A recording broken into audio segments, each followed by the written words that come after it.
Тут колодки почти изношены, а тут просто их просто нет. Тут вообще нет ничего.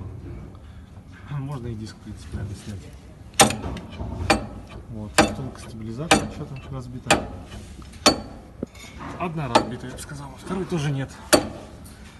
И говорят, что-то с карданом. Шумит кардан, то ли подвесной.